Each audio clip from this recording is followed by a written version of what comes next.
گفتگو کو شروع کرنے سے پہلے ایک دعوت اور پھر چند جملے فضائل آل محمد کے سلسلے سے۔ ماہ ذی الحج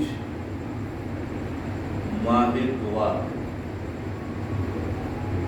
اور اس مہینے میں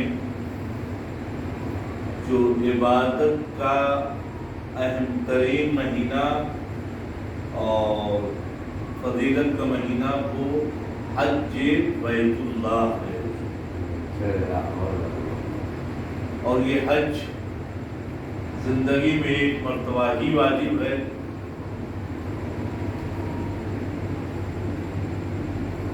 ہر آدمی کو موقع بھی نہیں ملتا ہے، اور اس میں سے بھی بہت سے لوگ حج پر گئے ہوں گے، اور جو نہیں گئے ہیں اللہ ان کو توفیق عطا فرمائے۔ حج اتنی عظیم عبادت ہے، ہم سب کو اتنا معلوم ہے، بڑی عظیم عبادت ہے۔ اس عبادت کی روح کا نام کیا ہے؟ حج کی جو عبادت ہے اس کی روح، ڈاکٹر صاحب، روح کی، آپ خود جانتے ہیں آپ حضرات، روح کی قیمت ہوتی ہے۔ حج کی جو عبادت کی روح ہے اس روح کا نام ہے دعائے عرفہ۔ جو امام حسین علیہ السلام نے آپ نے اس دعائے عرفہ کو پڑھا تھا۔ حج کی روح کا نام ہے دعائے عرفہ۔ تو جو حاجی میدان حج میں حج کرنے کے لیے جاتے ہیں وہ دعائے عرفہ ضرور پڑھتے ہیں۔ ایک عبادت کی جگہ مکہ مکرمہ ہے، دوسری عبادت کی جگہ کربلا معلیٰ ہے۔ کہ جو حج پہ نہیں جا سکتے ان کے لیے تاکید ہے کہ وہ عرفے میں کربلا معلیٰ جائیں۔ عرفہ کس دن ہے؟ اب ایک ہے شریعت کی کتاب اور ایک ہے خواتین کی کتاب۔ خواتین کی کتاب میں عرفہ ماہ شعبان میں ہے، لیکن شریعت کی کتاب میں عرفہ 9 ذی الحج کو، جس دن یہ دعائے عرفہ پڑھی جاتی ہے۔ روح عبادت ہے۔ مکہ مکرمہ میں ہر حاجی اس دعا کو دمدمہ پڑھتا ہے اور اس کا دمدمہ کرتا ہے۔ کربلا معلیٰ میں ہر زائر حسین اس دعا کو پڑھتا ہے۔ تو اگر ہمارے امام باڑے، ہماری مساجد خالی رہ جائیں،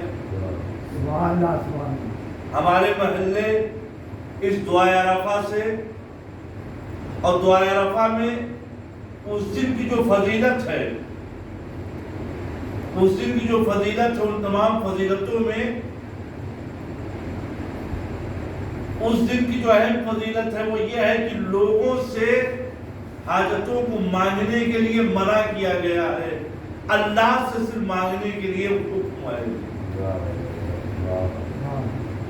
لہذا اب ہم سب مومنین کا فریضہ ہے کہ ہم اس دعائے عرفہ کو منعقد کریں، اور اس دعائے عرفہ اور اس کے ساتھ مجلس سید الشہداء اسی کے ساتھ ساتھ لازمی اور ضروری ہے، تاکہ ہم سے بھی معرفت پروردگار پیدا ہو سکے۔ ایک صلوات پڑھیں۔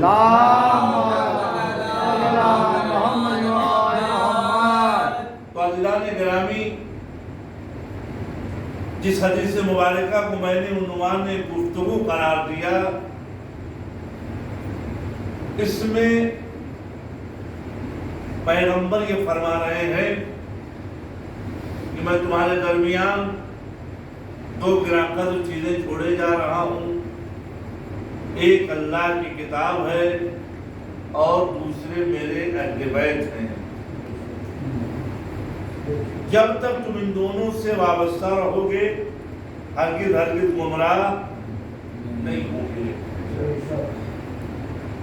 رسول کیا کہہ رہے ہیں؟ رسول کہہ رہے ہیں ایک ہے قرآن اور دوسرے ہے اہل بیت. کس کے اہل بیت؟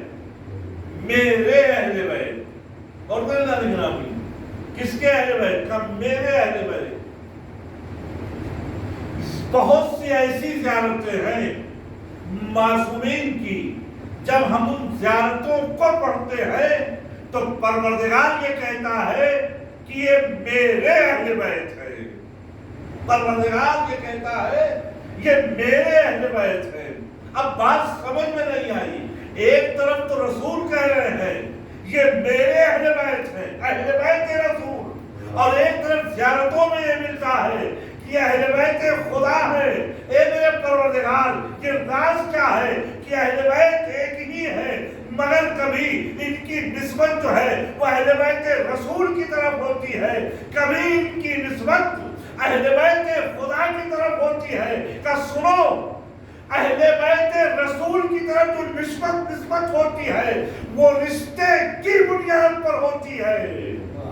اہل بیت رسول کی طرف جو نسبت ہے رسول کی طرف اہل بیت کی وہ رشتے کی بنیاد پر ہے، اور اہل بیت کی نسبت جو خدا کی طرف ہے وہ مقام کے اعتبار سے ہے، منزلت کے اعتبار سے ہے، حسب کے اعتبار سے ہے. ایک سوال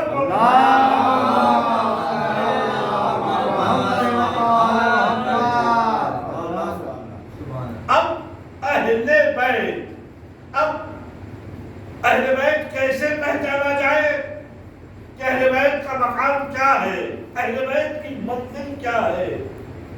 تو اگر اہل بیت کو پہچاننا ہے تو پہلے اہل کو پہچانیے کہ اہل کون ہوتا ہے. اگر اہل بیت رسول اہل بیت خدا کو پہچاننا ہے تو پہلے اہل کو پہچانا جائے کہ اہل کون ہے. اب اہل کو کیسے پہچانا جائے؟ تو قرآن مجید میں مختلف مقامات پر اہل کو بیان کیا گیا ہے کہ اہل ہے کون. پہلا وہ مقام، پہلی وہ منزل. اب آپ کے سامنے قرآن مجید، واقعات قرآن مجید، جناب نوح کا بیٹا جب وہ کشتی بن رہی تھی تو جناب نوح نے کیا کہا تھا؟ بیٹے کشتی میں آؤ، سوار ہو جاؤ. مگر جناب نوح کے بیٹے نے انکار کیا، منع کیا. تو جب منع کیا تو ادھر سے آواز قدرت آئی، قال یا نوح انہ لیس من اہلک، اے نوح یہ تمہارے اہل میں سے نہیں ہے. جناب نوح کے لیے کہا یہ تمہارے اہل میں سے نہیں. کیوں؟ انہو عمل غیر صالح، اس لیے کہ اس نے عمل غیر صالح انجام دیا ہے. میں نے کہا پروردگار وہ عمل غیر صالح کیا ہے؟ کہ باپ بلاتا رہا، بیٹا فرار کرتا رہا. کہ عمل صالح یہ ہے جب باپ بلائے تو بیٹا حاضر ہو جائے. انہو عمل غیر صالح. اب سلیمان مرزا کے والد مرحوم نے عمل صالح کیا. وہ عمل صالح کیا تھا؟ شہریار مرزا جن کے اشارے ثواب کی مجلس، عمل صالح ایک کربلا بنائی، اہتمام کیا کربلا بنانے کا. تو جب کربلا بنانے کے اہتمام کیا تو اب جو اہل ان کی آئی تو اس طیب و طاہر اہلوں کو اب آپ دیکھ رہے ہیں، ان کی نسلوں کو دیکھ رہے ہیں کتنا طیب و طاہر پاک و پاکیزہ ہے. ایک صلوات پڑھیں محمد.